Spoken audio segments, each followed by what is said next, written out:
right? We're at 12.478, applicability of OID rules to tax-exempt obligations that are stripped. A tax-exempt obligation, parentheses, 13006, from which one or more coupons have been stripped, is subject to be deemed OID. Current inclusion rules described at 12476, with certain modifications described below. The amount of OID taken into account will be proportionately tax exempt to the extent the discount exceeds the tax exempt portion. It is treated as OID on a taxable obligation. The tax exempt portion is the excess of 1, the stated redemption price at maturity, over 2, an issue price which would produce a yield to maturity as of the purchase date equal to the lower of the coupon rate of interest on the obligation from which the coupons are separated, or the yield to maturity based on the purchase price of the stripped obligation or coupon. The buyer of any stripped obligation or coupon may elect to substitute the original yield to maturity for the coupon rate of interest in this calculation. Unlike the case with taxable obligations, parentheses 12477, the transferor of a tax-exempt strip bond or coupon is not required to include in income either the interest accrued before the transferor or the accrued market discount on the bonds as determined at the time the bond is disposed of, which hasn't previously been included in income. The transferor's basis is a stripped tax-exempt bond or coupon is included by the sum of the interest accrued but not paid and not previously reflected in basis before the bond or coupons was disposed of, plus the amount included in gross income as accrued market discount, 12,500, 12,500 in parentheses. If a tax-exempt obligation or coupon was held for sale in the ordinary course of the seller's trade or business on June 10th, 87, then the rules for taxable obligations apply: 1, to that seller, or 2, to the obligation or coupon while it is held by the person who purchased it from that seller. For purchases and sales before June 11, 87, the amount of OID was the lower of the coupon rate on the tax-exempt obligation or the actual yield on the strip bond or coupon. For obligation issued before October 23, 86, the transferor of a strip bond or coupon did not have to include accrued market discount in income at the time of stripping a bond or coupon. 12479 OID current inclusion rules applied to preferred stock that is stripped. A person who purchases any stripped preferred stock, i.e. preferred stock that is stripped of some or all of its dividend rights, see 12480, must, while holding the stock, include in gross income the amounts that would have been includable if the preferred stock were a bond issued on the purchase date, with OID equal to the excess of the stock's redemption price over that purchase price. Observation: the calculation of income required to be recognized under this rule, like the calculation of OID, requires the existence of the maturity date. Presumably, this is the earliest date at which the holder can be demand that the shares be redeemed at a fixed redemption price. Where no such date exists, it is unclear how the rule would apply.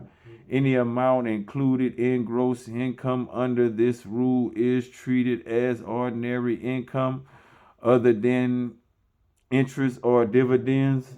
Observation: presumably a presumably a corporate holder of strip preferred stock wouldn't be able to claim the dividends received deduction with respect to these amounts. Purchase means any acquisition of a stock where the basis of the stock isn't determined in whole or in part by reference to the adjusted basis of the stock in the hands of the person from whom it is acquired. These rules apply to any person who purchases the stock after April 30th, 93, and to any person whose basis in the stock is determined by reference to his basis in the hands of the post-April 30th, 93 purchaser. Observation: thus, where stock is bought before May 1st, 93, and then transferred after April 30th, 93, in the completely tax-free transaction with basis carryover, i.e., a partnership contribution, these rules don't apply. For basis adjustment, see 11.822. For how person who strips the stock is treated, see 12.481. For treatment of strip dividend holders, see 14.057. We had 12.480. Strip preferred stock defined for purposes of applying the OID current inclusion rule to strip preferred stock. Strip preferred stock is stock that is limited and preferred as to dividends, doesn't participate in corporate growth to any significant degree, has a fixed redemption price, and has been stripped, i.e., there has been a separation in ownership between the stock and any dividend on the stock that hasn't yet been payable. 12.481. Treatment of transfer of strip preferred stock. Any person who strips the rights to one or more dividends from any preferred stock, in parentheses 12.480, and who after April 30th, 1993 disposes of those dividends right or rights, is treated as having brought the strip preferred stock on the date that he disposed of the dividend rights for the purchase price equal to his adjusted basis in the strip preferred stock. Observation: Code Section 305E3 says that the purchase price of the strip preferred stock is considered to equal the stripper's adjusted basis in the stock, but doesn't say as of what date this adjusted basis is to be determined. We're at 1250. Accrued market discount treated as interest income on sales of bonds. And it's gain on the disposition of any market discount bond is treated as ordinary income to the extent of the accrued market discount on the bond, but taxpayers may elect to take market discount into income as it accrues. For in-depth discussion, see RIA's Federal Tax Coordinator, 2nd Chapter J, and RIA's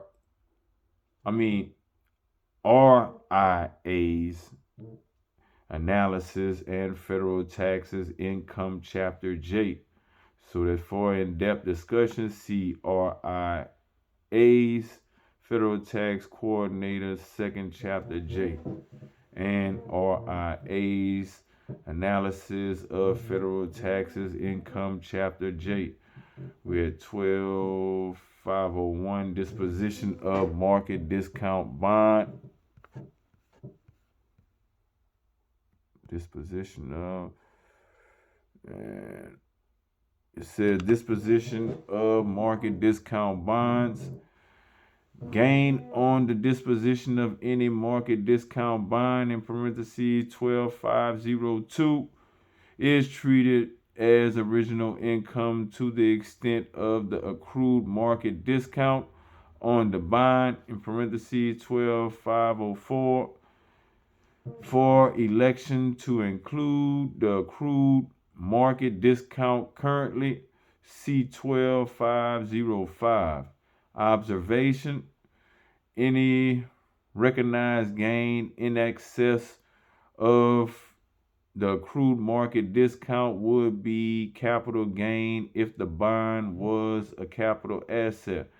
If the disposition of the bond is in a transaction other than a sale, exchange, or involuntary conversion, the amount realized on the disposition is equal to the bond's fair market value.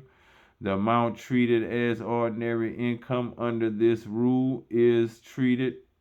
The amount treated as ordinary income under this rule are treated as interest income under all provisions of the tax law, except Code Section 103, dealing with tax-exempt obligations. See 13,000, that's 13,000 at the sequence.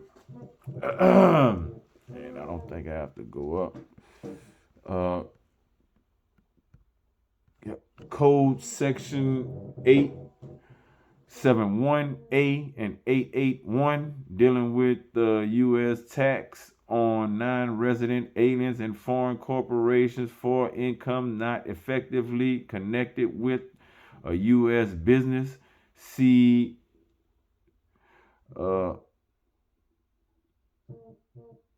paragraphs 30, 109, and 3286. Code sections 1441 and 1442, dealing with tax withholding on non-resident aliens and foreign corporations. See 3650 at the sequence, and Code Section 6049, dealing with information returns required by the payers of interest. See 6105 at the sequence, and any other provisions specified under regs or regulations. 12, we ain't even got to go through that, but I guess I'll read it, but that's the end of it. 12502, market discount bond. Define a market discount bond as a bond debenture, note, certificate, or other evidence of indebtedness having a market discount.